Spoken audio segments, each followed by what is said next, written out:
दोस्तों, बहुत समय पहले की बात है। एक छोटा सा गांव था जहां मिट्टी के घरों की कतारें दूर तक फैली थीं। उसी गांव में रहता था रमेश, एक 10 साल का मासूम लड़का। उसका परिवार बहुत गरीब था, लेकिन माँ बाप उसे बहुत प्यार करते थे। पिता दिन रात मेहनत करके खेतों में काम करते और माँ दूसरों के घरों में चौका बर्तन करती थी। रमेश हमेशा अपने माता पिता की मदद करना चाहता था, लेकिन उसकी उम्र छोटी थी और दुनिया की सच्चाई से वह अब तक अनजान था। रमेश का सपना था कि वह पढ़ लिख कर बड़ा आदमी बने, लेकिन गरीबी की जंजीरों ने उसके सपनों को बांध रखा था। स्कूल जाने के लिए उसके पास ना अच्छे कपड़े थे, ना किताबें। कई बार भूखा भी सोना पड़ता था, लेकिन उसके चेहरे पर कभी उदासी नहीं आती। एक दिन उसके पिता ने मजबूरी में उसे शहर भेजने का फैसला किया, क्योंकि गांव में रोजगार के अवसर बहुत कम थे। बेटा, बड़े शहर में जाओगे तो कमाई भी अच्छी होगी और तुम कुछ नया सीख भी पाओगे, पिता ने समझाया। मासूम रमेश को समझ नहीं आया कि घर छोड़ना इतना जरूरी क्यों है, लेकिन उसने अपने माता पिता की खुशी के लिए हां कर दी। अगली सुबह पिता ने रमेश को एक बस में बिठाया। उनके गांव से दूर एक बड़ा शहर था, जहां पिता के एक दूर के रिश्तेदार रहते थे। वहीं रमेश को काम सीखने और रहने के लिए भेजा जा रहा था। मां की आंखों में आंसू थे, लेकिन उन्होंने उन्हें छिपाने की कोशिश की। बेटा, हमेशा हिम्मत रखना, कुछ भी हो जाए, कभी हार मत मानना, मां ने उसके सिर पर हाथ फेरते हुए कहा। रमेश बस की खिड़की से बाहर देखता रहा। गांव की मिट्टी, घर, पेड़ सब पीछे छूट रहे थे। उसकी आंखों में ना जाने कितने सपने थे। एक नया शहर, नई जिंदगी, कुछ नया सीखने की उम्मीद। लेकिन उसे यह नहीं पता था कि उसकी जिंदगी अब एक मुश्किल मोड़ लेने वाली थी। बस से उतरते ही उसका मन थोड़ा घबराया। यह जगह गांव से बिल्कुल अलग थी।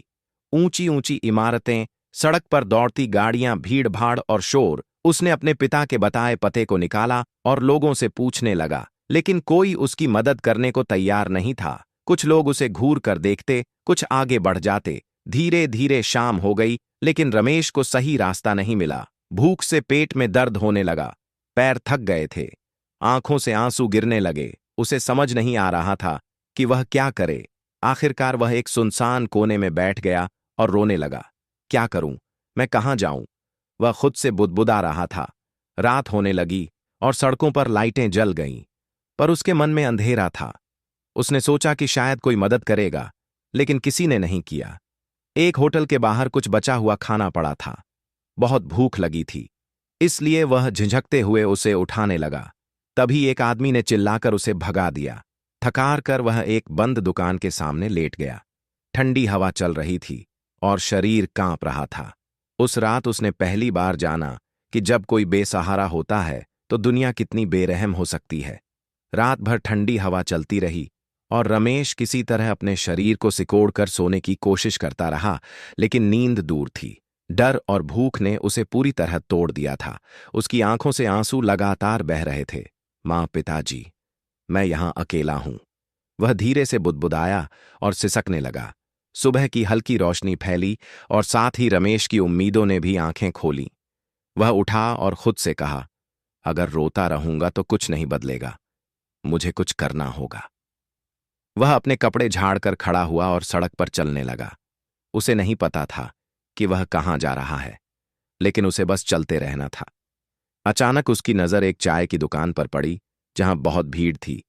एक बूढ़ा आदमी चाय बना रहा था और उसके दो नौकर चाय सर्व कर रहे थे।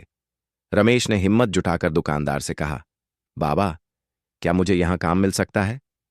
बूढ़े चाय वाले ने ऊपर से नीचे तक उसे देखा। उसके कपड़े मैले थे, चेहरा धूल से भरा था। तू कहां से आया है, बच्चा? उसने पूछा। रमेश ने अपनी पूरी कहानी नहीं बताई, बस इतना कहा कि वह गांव से आया है और उसे काम की जरूरत है। चाय वाले का दिल थोड़ा पिघला। उसने एक रोटी और चाय दी और कहा, पहले ये खा ले, फिर देखते हैं। रमेश को वहां छोटा मोटा काम मिल गया। टेबल साफ करना, कप धोना और ग्राहकों को पानी देना, यह काम आसान नहीं था, लेकिन कम से कम अब वह भूखा नहीं था। दिन गुजरते गए और रमेश ने बहुत कुछ सीख लिया। वह दुकान के ग्राहकों से बातें करता, कुछ लोग उस पर चिल्लाते, कुछ हंसकर बातें करते। धीरे धीरे वह समझने लगा कि दुनिया में लोगों के अलग अलग स्वभाव होते हैं। एक दिन दुकान पर एक सज्जन व्यक्ति आए, जिनका नाम विक्रम सर था। वे एक स्कूल के प्रिंसिपल थे। उन्होंने देखा कि रमेश बहुत मेहनती है और उसमें सीखने की लगन है। बेटा, तुम स्कूल क्यों नहीं जाते? विक्रम सर ने पूछा। रमेश ने सिर झुका लिया। मेरे पास पैसे नहीं हैं, सर। यह सुनकर विक्रम सर ने फैसला किया कि वे रमेश को अपने स्कूल में दाखिला दिलाएंगे। विक्रम सर ने चाय वाले बाबा से बात की और उन्हें समझाया कि रमेश पढ़ लिख कर बड़ा आदमी बन सकता है। चाय वाले बाबा भी मान गए और बोले, जा बेटा, अपनी किस्मत खुद लिख।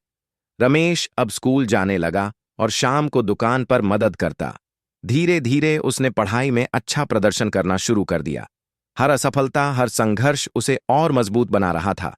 कुछ सालों बाद वह स्कूल का सबसे होशियार छात्र बन गया। उसने अपनी मेहनत और लगन से छात्रवृत्ति स्कॉलरशिप पाई और कॉलेज में दाखिला लिया। आज वही रमेश, जो कभी सड़कों पर अकेला रोता था, एक सफल व्यक्ति बन चुका था।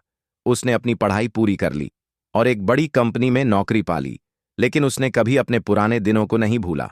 वह फिर से उसी चाय की दुकान पर गया जहां कभी उसने अपनी पहली नौकरी की थी। चाय वाले बाबा अब बूढ़े हो चुके थे, लेकिन जब उन्होंने रमेश को सूट-बूट में देखा तो उनकी आंखें भर आईं। बाबा, अब आपकी दुकान नहीं रहेगी, आप अब आराम करेंगे, कहकर रमेश ने उनके लिए एक नया घर खरीदा। वह अपने गांव लौटा और अपने माता पिता को गले लगा लिया। उनकी आंखों में खुशी के आंसू थे। दोस्तों, इस कहानी से हमें यह सीख मिलती है कि जिंदगी में चाहे कितनी भी मुश्किलें आएं, हमें कभी हार नहीं माननी चाहिए। कभी कभी हालात हमें तोड़ने की कोशिश करते हैं, लेकिन असली ताकत वही होती है जो हम भीतर से महसूस करते हैं। रमेश की तरह अगर हम धैर्य और मेहनत से आगे बढ़ते रहें तो हमारी तकदीर बदल सकती है। संघर्ष हमें मजबूत बनाता है, गलतियां हमें सिखाती है और हर कठिनाई हमें सफलता के लिए तैयार करती है। दुनिया बेरहम हो सकती है, लेकिन अगर हम खुद का सहारा बने और सीखने की ललक रखें तो कोई भी मुश्किल हमें रोक नहीं सकती। याद रखो, हार सिर्फ तब होती है जब हम खुद हार मान लेते हैं। दोस्तों, अगर आपको यह कहानी पसंद आई हो तो इसे लाइक, शेयर और कमेंट जरूर करें। इसी प्रकार की मजेदार कहानी देखने के लिए 3D कार्टून के साथ हमारे चैनल को लाइक एंड सब्सक्राइब करते रहें। आपका एक लाइक ही हमें मोटिवेट करता है, तो लाइक करना ना भूले।